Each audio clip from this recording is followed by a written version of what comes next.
Imagine the scenario. You're off camping with friends or family, and to keep things light, you only pack one good chopping knife for all of your cooking needs.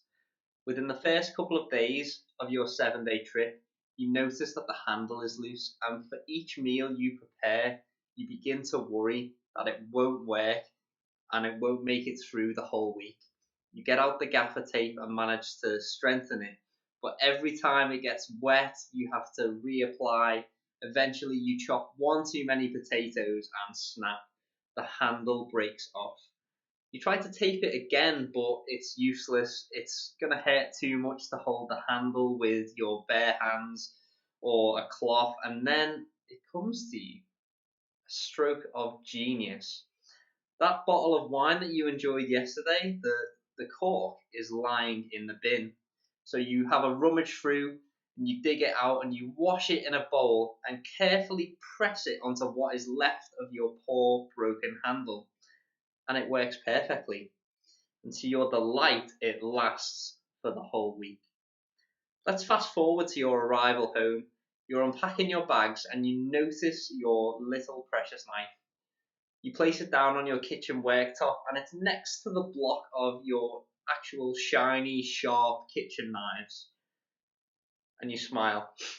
Its handle is filthy and the knife itself looks blunt.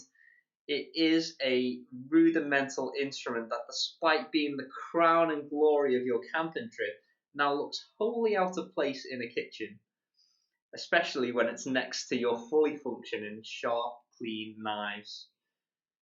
It's just a poor reflection of what it was intended to be.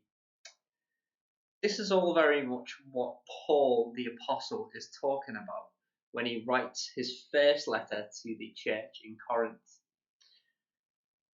In 1 Corinthians chapter 13, the famous one, verses 9 to 13, it says this: For we know only in part, and we prophesy only in part. But when the complete comes, the partial will come to an end. When I was a child, I spoke like a child. I thought like a child, and I reasoned like a child.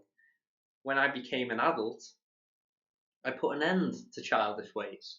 For now we see in a mirror dimly, but then we will see face to face. Now I know only in part. Then I will know fully, even as I have been fully known. And now faith, hope, and love abide. These three, and the greatest of these is love. Does Paul's reminder that we live in a dim time offer you any hope at the moment? When life restricts us and closes in on every side, rather than push back, most of us are likely to crouch down and curl up and struggle on. We do what we need to do to survive. We might not even realize the effects, but have we in some ways shrunk? For some, we can feel as though our hands are bound, consumed with anxiety. We are unable to do anything. For others, we protect ourselves by muzzling our hopes and our dreams, and we keep our heads down and just get on for getting on's sake. Or for others, we slowly close our eyes to those around us and we place our own needs first, becoming angry and inward looking. How do you respond in times of trial, especially times like these? Perhaps the worst of all responses is to quietly accept our fate, to become used to the restrictions and limitations that our life is now become accustomed to. Have you noticed areas of your life where you could be accepting an incomplete truth? C.S. Lewis, in his last ever novel that he wrote, Till We Have Faces, he retells the ancient Greek myth of Cupid and Psyche. It follows the protagonist, cynical stoic Aurel, who battles with the gods and their mysterious ways. She decides the best way to make sense of them and life is to keep them at bay. Eventually, she sees herself truly for the first time and realizes that the gods don't interact with humans because humans don't even understand themselves. The most famous quote of the book follows: "Till that word can be dug out of us, why should they, the gods, hear the babble that we think we mean? How can they meet us face to face till we have faces?"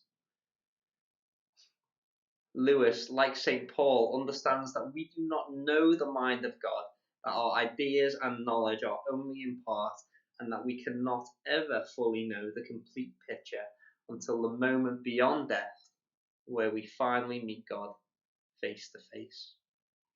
So, as this reflection comes to an end, we return to our image of the cork knife once more. There's no shame in the cork knife, nor is there in our current understanding of God, nor is there in our current understanding of the world, nor is there in our current understanding of the kingdom. But what we can be sure of and find comfort in is that where we are headed far surpasses what we have accepted in the here and now. And as Paul concludes, until that time when we see clearly for the first time, we can hold on to three simple gifts from God: faith, hope, and love.